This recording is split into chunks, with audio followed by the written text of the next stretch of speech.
In the cold, quiet city of Louisville, Kentucky, stands a monument to human suffering and otherworldly experiences, the Waverly Hills Sanatorium.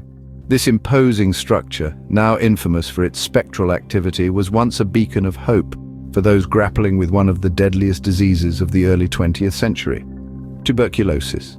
Erected in the year 1910, its noble aim was to combat this rampant disease. However, it soon became a place where approximately 63,000 souls met their demise. The sheer volume of death within the sanatorium's walls has led to countless tales of the macabre, painting Waverly Hill as one of the most haunted places on Earth. Its eerie hallways and abandoned rooms are said to be permeated with an unsettling energy, a chilling reminder of the suffering that once filled its confines. And it is within these chilling walls where countless souls met their untimely end that some say the echoes of their agony still linger.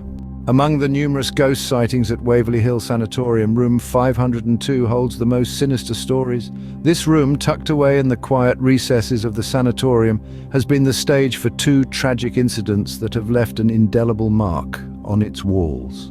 The first, a nurse who served in the sanatorium, found the weight of her own existence too much to bear and committed suicide in this very room. Her lifeless body was discovered hanging eerily from the light fixture, a grim tableau that would forever taint the room's history. The second incident is shrouded in mystery and speculation. Another nurse, who was reportedly pregnant out of wedlock, was found dead in room 502 under suspicious circumstances. The official report stated she died of natural causes, but whispers of foul play and forced abortions still echo in the corridors of the sanatorium. Since these tragic events, visitors and staff have reported frequent sightings of a woman in white, believed to be one of the ill-fated nurses. She's often seen gazing out of the window of room 502 or wandering the nearby hallways, lost in her own world of eternal torment. But it's not just visual encounters that have chilled the bones of those brave enough to venture into room 502.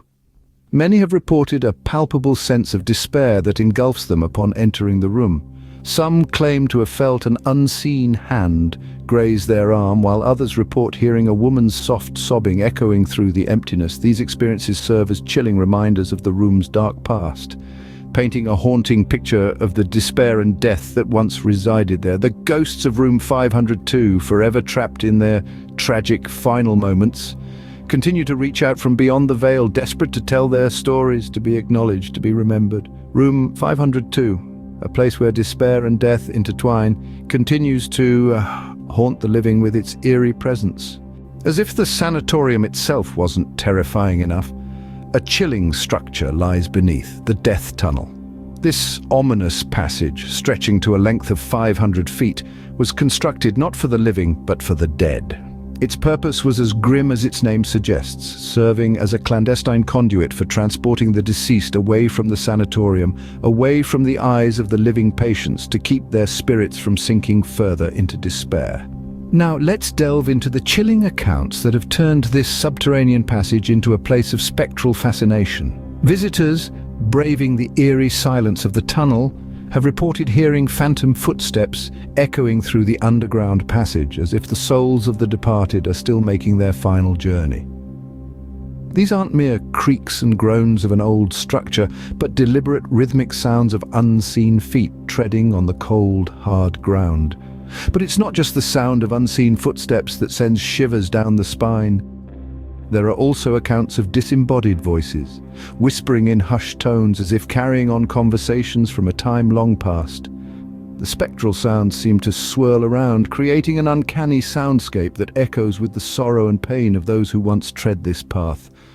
And then there are the apparitions, glimpses of spectral figures dressed in period clothing. These ghostly sightings, often caught at the corner of the eye, vanish as quickly as they appear, leaving behind an air of mystery and a chill in the spine. These accounts paint a haunting picture of the death tunnel, a place where the veil between the living and the dead seems to be thin, almost non-existent. This tunnel, intended to shield the living from the harsh reality of death, has now become a spectral stage where the departed continue to play out their final journey. The death tunnel, an eerie reminder of the countless lives lost, seems to echo with the cries of the departed. The Waverly Hills Sanatorium, with its dark history and countless haunting tales, is a chilling testament to the spectral imprints left by suffering and death. This imposing structure, nestled in the heart of Kentucky, is more than just a relic of a bygone era. It is a symbol of the pain, the misery, and the untimely demise that unfolded within its cold, sterile walls. We journeyed through its echoing corridors, unveiling the tragedies that have taken up permanent residence here. We delved into the mystery of Room 502, where legends of spectral nurses and the cries of phantom patients linger. This room, steeped in stories of suicide and despair, is a haunting reminder of the human toll of the tuberculosis epidemic that swept through this sanatorium in the early 20th century. We descended into the depths of the death tunnel, where the lifeless bodies of countless patients were secretly transported away from the sanatorium. The chilling echoes of the past still resonate through this grim passageway.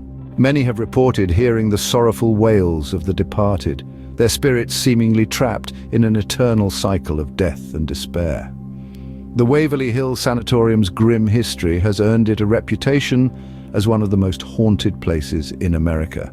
It's a place where the veil between the living and the dead seems unnervingly thin, where chilling stories and spectral sightings are not mere folklore but a part of daily existence.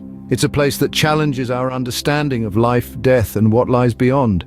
It forces us to confront the uncomfortable truth that even in death, suffering may continue, imprinting itself on the very fabric of a place, echoing through time. Whether you believe in the paranormal or not, one fact remains. The Waverly Hills Sanatorium is a chilling reminder of our mortality and the echoes we might leave behind.